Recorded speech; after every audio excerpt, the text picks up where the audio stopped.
сәлеметсіздер ме? Мен Ғабиден Мұстафин атындағы жалпы білім беретін мектебінің оқушысы Оспанова Индира. Мен сіздерге Қазақстанның жүрегінен орын алған тарихи-мәдени туристік бағыттар туралы айтқым келеді. Бұл маршруттар жай ғана саяхат емес, олар тарихпен, тағдырмен және рухпен тоғысқан жерлер. 1931 жылы КСРО-да ірі лагерь жүйесі, сталиндік репрессия құрбандарына арналған Қарағанды еңбекпен түзеу лагері, яғни Карлаг құрылды. Бұл музей Қарағанды облысындағы Долинка ауылында орналасқан. 100 мыңдаған адам бұл жерде ауыр еңбекке жегілді. Шахтада, темір жолда және ауыл шаруашылығында. Ал 2001 жылы бұрынғы әкімшілік ғимаратта тарихи музей ашылып, қасіретті тағдырлар жайлы деректер халыққа қолжетімді болды. Мұнда тұтқындардың жеке заттары, фотосуреттері, камералар мен тергеу бөлмелері қалпына келтірілген. Карлаг ұмытылмауы тиіс тарих. Бұл жерден шығып бара жатып, жүрек ауырса сана оянады. Келесі туристік бағытымыз Алжир.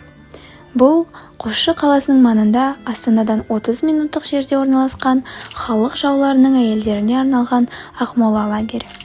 Ол 1938 жылы жұмысын бастаған, ал ресми музей ретінде 2007 жылы тұңғыш президенттің бастамасымен ашылды. Лагерде 18 мыңға жуық әйел жазықсыз қамауда болған. Олардың арасында ғылым, әдебиет, саясат өкілдерінің жарлары да болды. Музей аумағында қасірет қоңырауы, қара тастан жасалған ескерткіштер, арнайы вагон және экспозициялық залдар бар. Алжир нәзік жандардың қайсарлығын, төзімі мен трагедиясын бейнелейтін мекен. Мұнда келген әр адам тарихпен бетпе-бет кездеседі. Бұл біздің келесі бағытымыз. Астанада орналасқан ұлттық музей Қазақстандағы ең ірі және заманауи музей. 2014 жылы 2 шілдеде ашылған бұл ғимарат көлемі мен мазмұны жағынан ерекше. 74 мың шаршы метр аумақты алып жатыр. Мұнда еліміздің тарихы мен мәдениеті жан-жақты көрсетілген. Ежелгі дәуір, түрік кезеңі, қазақ хандығы және тәуелсіздік жылдары.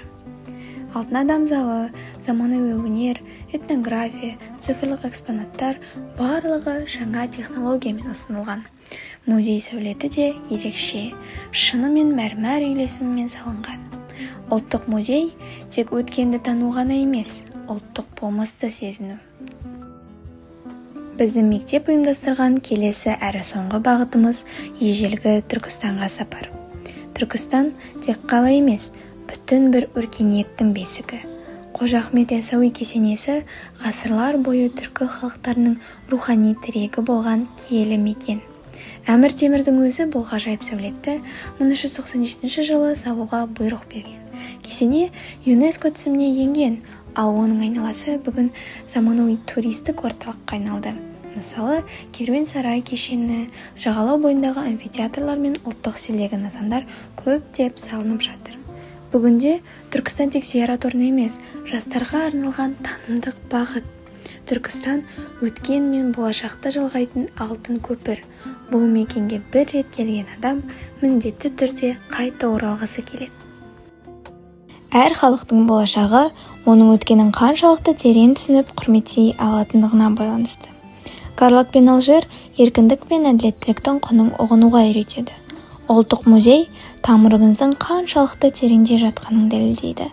Ал Түркістан рухани болмысымыздың айнасы.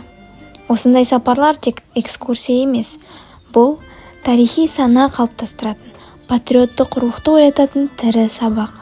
Мектеп оқушылары үшін мұндай бағыттар білім беруден тыс өмірлік құндылықтарды бойға сіңіретін маңызды тәжірибе.